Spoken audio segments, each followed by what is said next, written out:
Hello, ladies and gentlemen. Welcome to the concession stand here on the KB Radio Network. I am your host, Kevin Reed, and welcome to the review of Spider-Man Brand New Day. This is the non-spoiler review of the latest film in the MCU, the 38th film to be exact in the Marvel Cinematic Universe, but the fourth film in the MCU Spider-Man universe, starring Tom Holland as our friendly neighborhood Spider-Man, aka Peter Parker, starring alongside of him. Returning, you have Zendaya, Jacob Batalon, as well.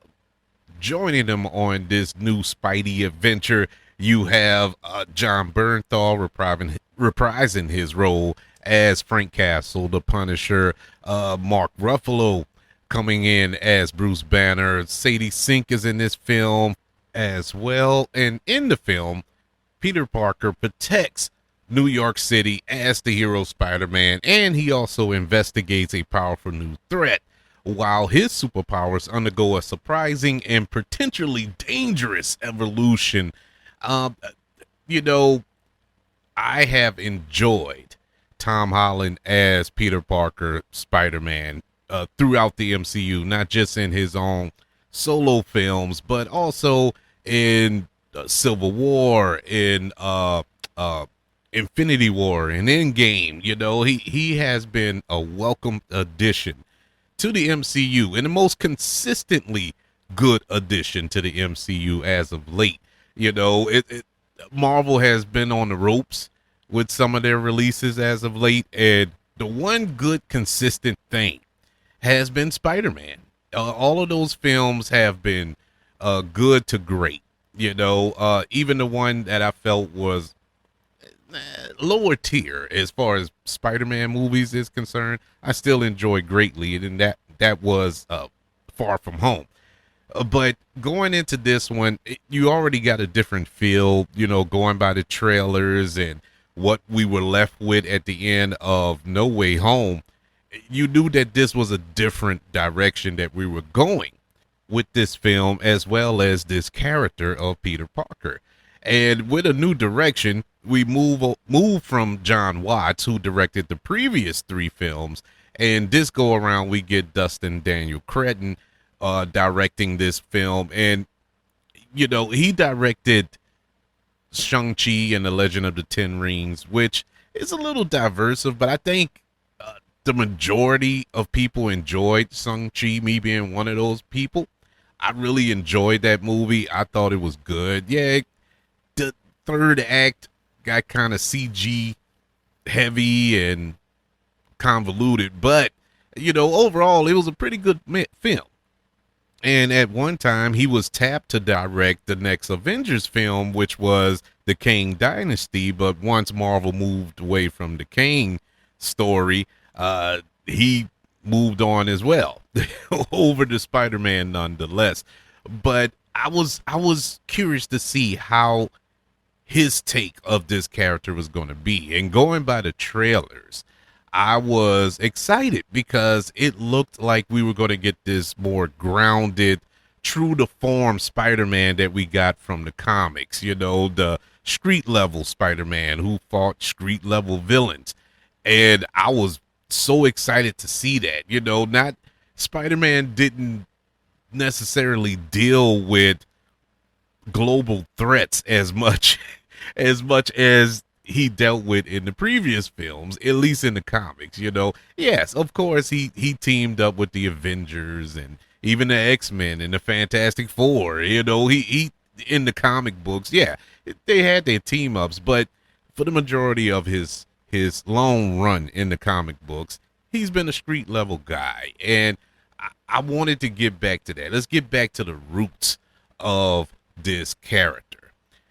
This movie, I will say, I deeply enjoyed for the most part. I have my thoughts. I have my thoughts about Brand New Day, but I'm going to temper them. I even went as far as to write them down. That way I won't spoil anything. Like I said, this is the non-spoiler review. And so you're going to have to wait a couple of days until I release the spoiler review where we're going to go into the meat of my issues, that because I can't really dive into my issues without spoiling anything. But for the most part, even with all that considered, I enjoyed Spider-Man Brand New Day. This was a vastly different film than what we got in the first three Tom Holland Spider-Man films. This film is depressing. And I don't mean that in a bad way. It's not depressing like, oh my God, like you're going to leave the film or leave the theater, go grab a drink or something, like you done went through this roller coaster ride of emotions. It's not that type. It's depressing in tone because of Peter Parker, where we left him last. He was alone. Though everybody left him. He lost Aunt May. The love of his life has no idea who he is. His best friend has no idea who he is. He is alone. He's a literal nobody.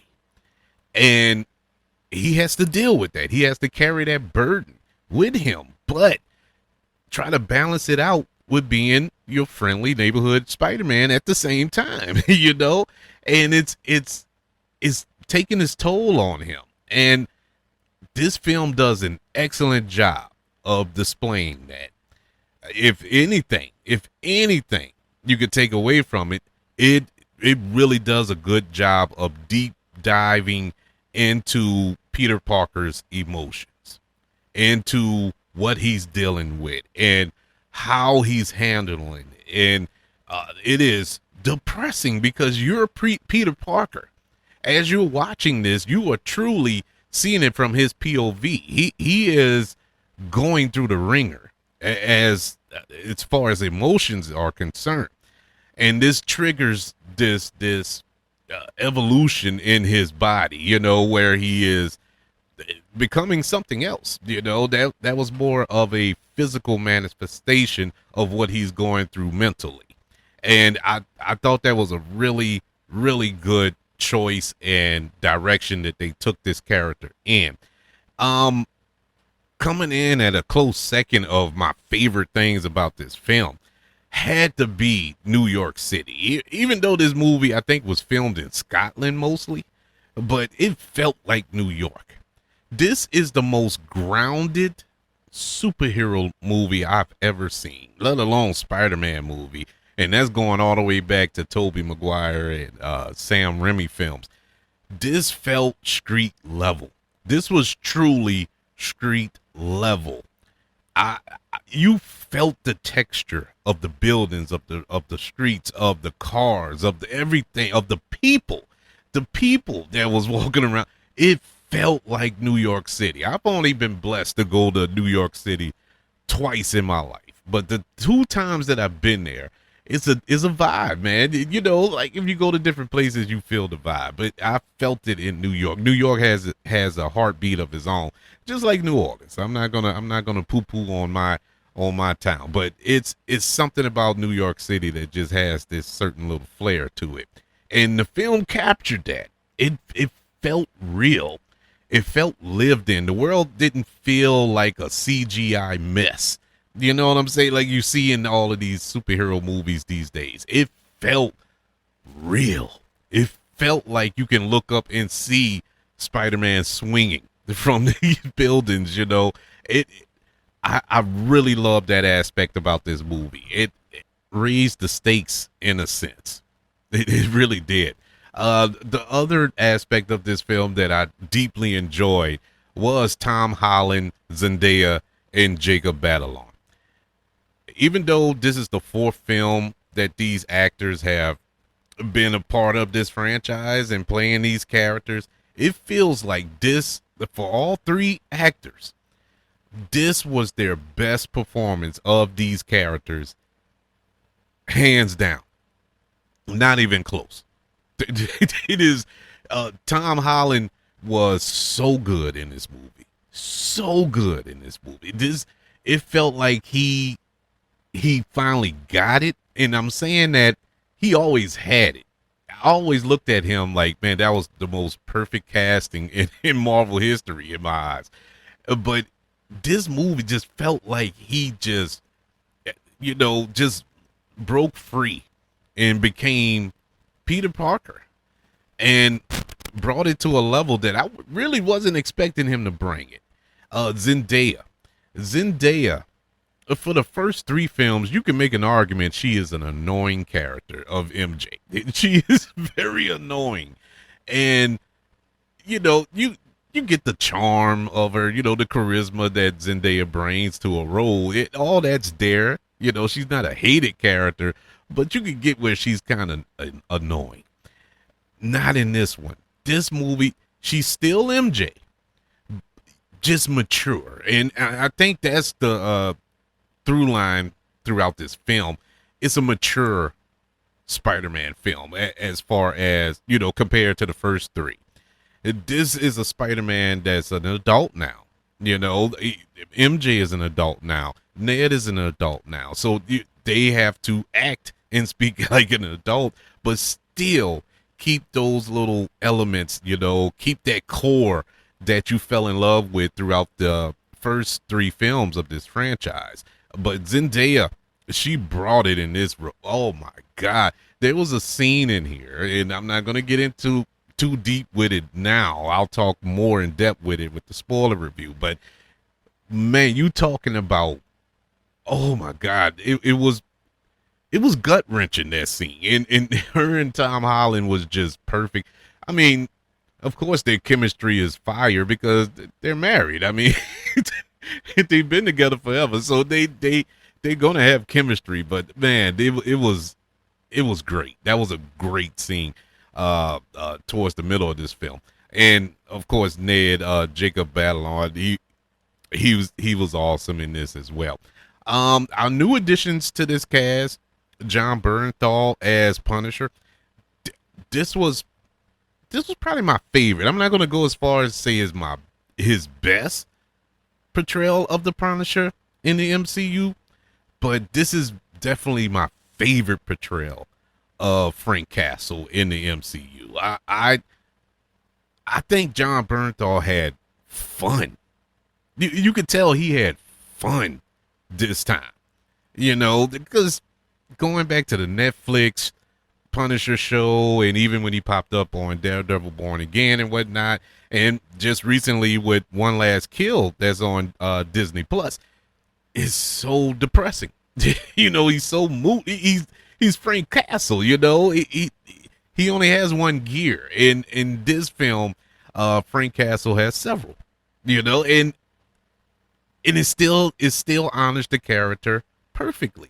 You don't deviate from the Frank Castle that we all know and love, that only has one solution to that problem, and that's kill it.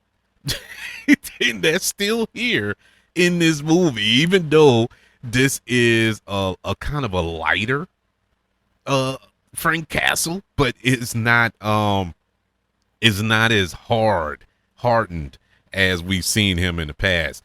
Mark Ruffalo was great. Once again, it probably one of the best Hulk sequences I've seen.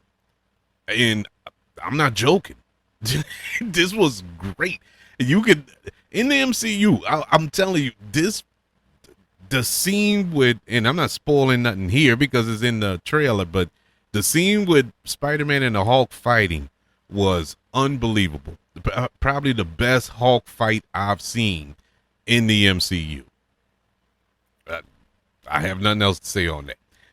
Speaking of nothing else to say, Sadie Sink was the star of this film, and I'm gonna leave it at that. I'm gonna leave it alone. Going to go more in depth in the spoiler review, but she was fantastic. Going into the negatives of the film, the only negative I can really it's only one negative I can speak on in the non-spoiler review. The rest I will cover in the spoiler review because there are a few. This film is not perfect. There are a few. But the one I can speak on in the non-spoiler review would be, this movie is 2 hours and 30 minutes long. Not needed. not needed at all. It took too long for the movie to get started. It's like they tried to drive home the fact that Peter is alone and he's depressed and he's struggling with his current situation and all this here. We didn't have to take 30 minutes of this movie, at least the first 30 minutes of this movie, to drive it home. And not only the first 30 minutes, because it lasts the whole movie, but especially in the first 30 minutes because they're explaining what's all going on. I knew that from watching No Way Home. At the end of that movie, you knew where Peter stood. I didn't need 30 minutes of the first part of this film to be all about that. I mean, all about that. I don't get it. I don't understand that. Yeah, I get recapping and touching in on it, of course. Yeah, one or two scenes establish where he's at currently, cool. But it took way too long to get to the story, to the meat of this story. And if that was any other film, I'll be beating it over the head. So I gotta be fair. Just because I love Spider-Man in these films like this, I don't want to just be biased. And so it's so weird that they went in that direction with that. But once the film gets started, we're going. Once it kicks into high gear, it never lets up. The foot stays on the gas. And so I give it that much, but it just took a while to get to that. I guess I can speak on one other thing without going spoilery, and that would be Sadie Sink's reveal. Now, this is more of a marketing thing. Yeah, it's not the film.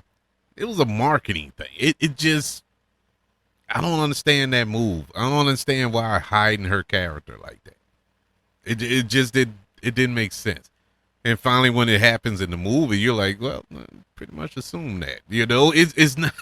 It wasn't a big reveal, like this mysterious thing, like they're trying to. I don't understand why they did that, but whatever. I'll touch in more on that with the spoiler review. But overall, I enjoyed it. It's one of these funky little movies where you can say that some of the best Spider-Man moments happen in here, but it's not the best Spider-Man movie. It's far from the worst. It's nowhere near the worst. It's a really good movie, really good Spider-Man movie. It had elements of some of the best Spider-Man moments, I would say, that I've seen on screen. And for that reason, I'm gonna give Spider-Man Brand New Day a letter grade of a B+. Yeah, it was really good. Really good.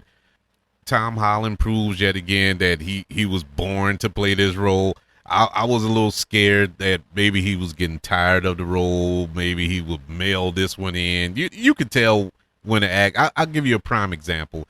Jennifer Lawrence, when she played Mystique in the X-Men films, you could tell by the last two X-Men films she was in that she did not care.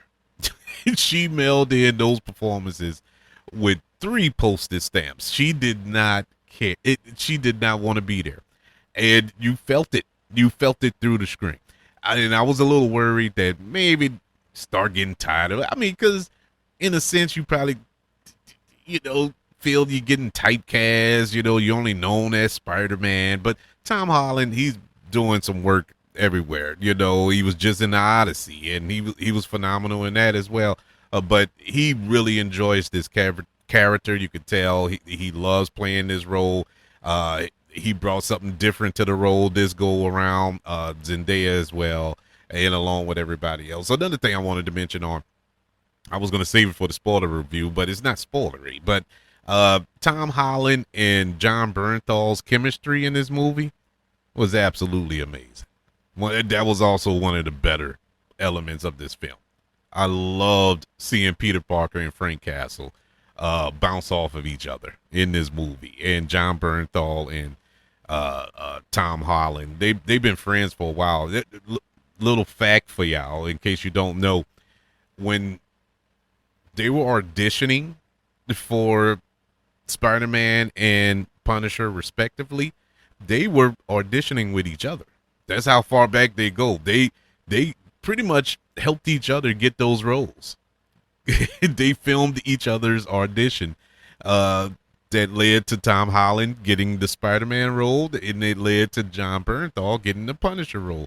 It came full circle in Brand New Day. I thought that was cool, and you could tell that it was kind of a homage to their friendship. And look where we came. Well, look where we started and how we are right now. It was beautiful. But yeah, that was great. But like I said, stick around. Wait till this weekend when I drop the spoiler review, and I can go more in depth into my problems with it, because I do have a few. I do have a few. But also in that review, we will go over some Easter eggs and some predictions going forward in the MCU and in Spider-Man, the character in his on his own. What's his plans going forward? We'll see. But that's my thoughts on Spider-Man Brand New Day. I would like to know yours. Did you watch it? Have you seen it yet? Let me know. Let me know where it ranks in your Spider-Man film lineup. Subscribe to the KBRadioNetwork.com website, where you can get notified of all new episodes dropping on that site. Also, don't forget about YouTube. Subscribe to the KB Radio Network channel and like this video while you're there. Don't forget about the 5 stars, the reviews, and sharing this show if you're listening on Apple Podcasts, Spotify, iHeartRadio, wherever you are currently listening to the concession stand here on the KB Radio Network. Everybody, thank you for joining me for this review of Spider-Man Brand New Day. Want you all to know that I love you, continue to love everyone, and until we speak again, you all be blessed.